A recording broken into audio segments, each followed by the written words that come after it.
Good afternoon there. One day I'll get the hang of how to make these films so that you don't always have to see me sitting down. But I'm new to this game, so hopefully you'll forgive me. Because today we have a story called The Blackbird and His Wife.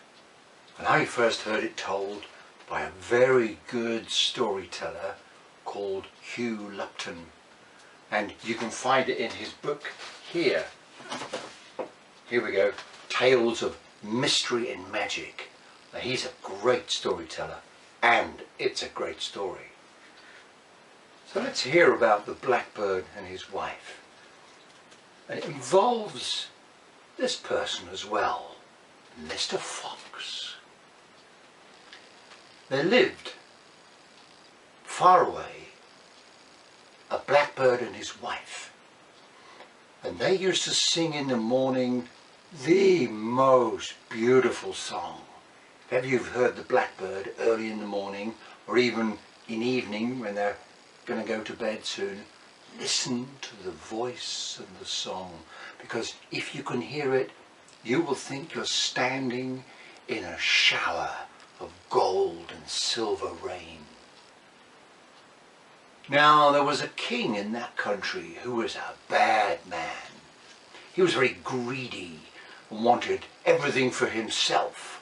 He liked riches and power.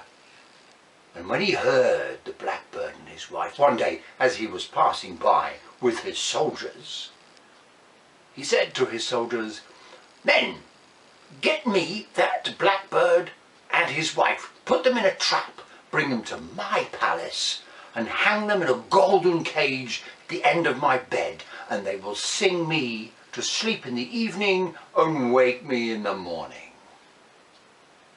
So the soldiers tried to do that. They did set a trap, and they caught Mrs. Blackbird, but Mr. Blackbird flew away. He escaped just in time. And they took Mrs. Blackbird back to the castle in a golden cage, and they hung her at the bottom of the king's bed. And he sat on his bed and said, "Come on, Mrs. Blackbird, give me a song." But Mrs. Blackbird was a woman of some substance, and she refused to sing. Meanwhile, Mr. Blackbird was angry. He was raging. So he went out and he got a walnut shell and he smacked it. One half he put on his head, the other half he used as a drum. He then went to the rose bush and took a big long thorn, stuck it in his belt as a sword. And then he began to beat the drum, rum-pum-pum, rum-pum-pum, rum-pum-pum, and started to march towards the king's palace. On the way, he met his friend, Mr. Fox, who looked at the blackbird and said, "Mr. Blackbird, you look very angry today. What are you doing?" He said, "I'm going to fight the king. He has stolen my wife and put her in a golden cage at the end of his bed. I am at war with the king." And the fox said, "Mr. Blackbird, we are big and good friends. Allow me to help you. Long has that king tried to catch me with his horses and his dogs. How can I help?" And Mr. Blackbird said, "Jump into my ear and we will go together." And the fox did no more than jump into the blackbird's ear, went inside and sat down and behaved himself. The blackbird beat his drum once more, rum-bum-bum, rum-bum-bum, rum-bum-bum, and began to march again towards the palace. As he's going along the road, there's an old piece of rope lying there, all twisted and neglected. And the rope looked up and said, "Mr. Blackbird, oh, you don't look happy today. Where are you going?" "I'm going to fight the king. He's stolen my wife. We are at war together." And the rope said, "Ah, if I can be of assistance. Long has that king tried to twist me and cut me and wrap me round things I don't want to be wrapped round. Can I help?" "Surely," said Mr. Blackbird, "jump into my ear and we will go to war together."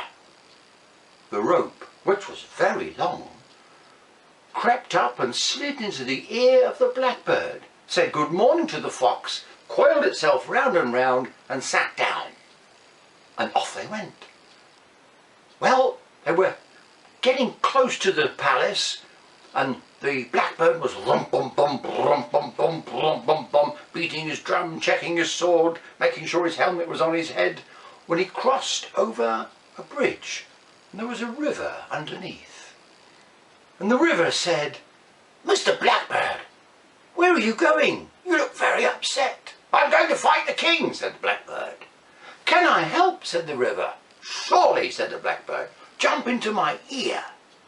And the river flowed up the side of the blackbird's head and flowed into his ear and made itself a great big pool and said, "Good morning, Mr. Open, good morning, Mr. Fox." And they all carried on towards the palace. The blackbird was almost at the gates of the palace when right across the road in front of him there moved a strange red thing, like a red stream. And the blackbird looked down and saw, "Oh, red ants. I better give them a bit of room. Oh, there's lots of them. There's hundreds, there's thousands." And the queen of the ants stopped her people and looked up at the blackbird and said, "Mr. Blackbird, it has come to my notice that you are not happy today. What is wrong?" "Ah," said Mr. Blackbird, "dear queen of the red ants, the king has stolen my wife and hung her in a golden cage at the end of his bed to make her sing him to sleep in the evening and wake him up in the morning. I'm at war with the king. I'm going to rescue my wife." And the queen of the red ants said, "I'm at your disposal. Me and my 20,000 troops, we're ready to help. What would you like us to do?" "Oh, your majesty," said the blackbird, "just pop into my ear and we will go on to war together." And the queen and 20,000 soldier ants ran up the side of the blackbird's head into his ear, and they formed a great big red writhing blob next to the river, next to the rope, next to the fox. They all said good morning to each other and carried on to fight the king.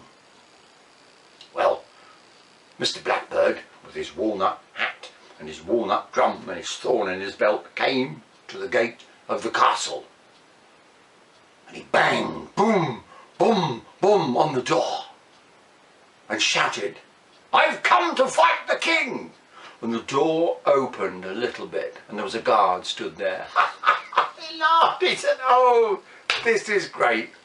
We've got his wife in a cage and he's come to fight the king. Oh, this is cute, this is great. Please come in, we'll take you to see the king." So the guard led the blackbird into the palace, up windy, spirally stairs, until they came to the great hall of the king, a huge room with a very tall ceiling, and right at this end a throne with the king sat there in all his expensive robes and his big fancy crown. And he saw the blackbird. He went, "Oh dear, Mr. Blackbird, you're wasting your time. Oh, just tell me what it is you want before you die." And the blackbird said, "I've come to fight the king. You and I are at war." And the king said, "Please, soldiers, wherever you are, take this stupid blackbird away from me now and take him to the chickens' house, put him in there, and they will have pecked him to pieces by the morning. Oh, I don't want to be disturbed by this stupid bird. Take him away, take him away." And the soldiers grabbed the blackbird. They took him outside. They went to where the chickens lived, and they opened the door of the chicken coop, and they threw the blackbird in and shut the door as the sun was setting. In the morning, they wondered what had happened, but they didn't know that as soon as the blackbird had gone in there with the chickens, the fox came out of the blackbird's ear and ran around barking and snarling at the chickens. The chickens said, "Oh, no, fox, a fox in the coop, what are we going to do?" And they went and sat on the highest rail in the coop, and the fox jumped and snapped and snarled all night. And Mr. Blackbird was safe in the corner. So when the king's soldiers came to find him, there he was, smiling and saying, "I'm still going to fight the king." And all the chickens said, "Please take him away, take the fox away." So they went and told the king. He was furious. He said, "I'm going to sack all those chickens." "Right," he said, next thing. I said, "I know. Put him in the paddock with the horses, those big black war horses of mine. As soon as they see the Blackbird, they'll stamp all over him, and that'll be the end of him, and I'll be free of this little blackbirdy stupid person." So the soldiers took the Blackbird into where the horses were that evening as the sun was going down, and they threw him in there.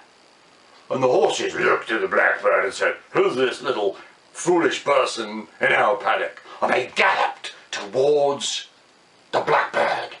And just as they were about to stamp on him, the rope slid and twisted out of the Blackbird's ear and began to crack like a whip.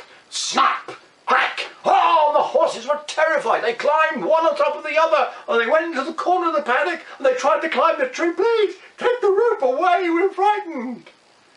And that was where the guards found them in the morning. A tree full of big black horses, terrified of a piece of rope that was twisting itself round the trunk of the tree. And Mr. Blackbird, bum, bum, bum, bum, bum, bum, bum, still beating his drum, saying, "I'm going to still fight the king." When the king heard this, whoa, was he angry. He said to his guards, "There's only one thing for it. Where the elephants live, put him in there, lock him in there this evening so there's no escape. And when the elephants see him, they will get furious and they will begin to stamp their feet and go at him with their trunks and their tusks, and that'll be the end of him. Oh, I can't wait for some peace." So the guards took Mr. Blackbird. They opened the big door where the elephants lived. Those tall, dark, grey creatures with those big ears and those long tusks and those twisty trunks. And they threw Mr. Blackbird in. And they shut the door with a deep bang. And they put a big piece of wood across it so he couldn't get out. He started to hop around, and the elephants in the evening light could see him, and they began to come towards him. But inside the Blackbird's ear, the queen of the ants said, "Okay, people, now it's our turn." And 20,000 ants flowed out of the ear of the Blackbird, and they ran towards the elephants, and they rushed up their legs, and they went into their ears and their trunks and their eyes. "The elephant, please, take the ants away. Oh, we can't stand it. Oh, this is terrible." And they wriggled and twisted all night. And when they opened the door in the morning, "The elephants are in the corner. Please, no more ants." And Mrs. Queenie Ant was looking at them and saying, "One more step, and that'll be the last step you take, you big, grey, foolish people." So the guards took the Blackbird, beating his drum, up to the king and said, "We've done everything you said. We put him with the chickens, he survived. We put him in the horses, he wasn't hurt. We put him with the elephants and they were scared. We can do nothing more." So the king said, "Okay, right, here's the deal. Put the Blackbird in the cage with his wife, lock him in, and if they never sing, they never sing. But there they're going to stay forever and a day." So the guards put the Blackbird in with his wife and locked the cage door.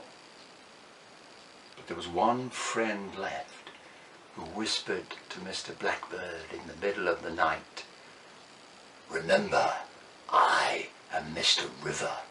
Watch me do my work." And the river poured out of the ear of Mr. Blackbird and flowed down onto the floor and around the room and filled it up slowly, bit by bit, until the bed was bobbing going around like a ship on the sea, and the king woke, and the river was just about here, and he said, stop, stop, stop, stop, stop, please, please take them away.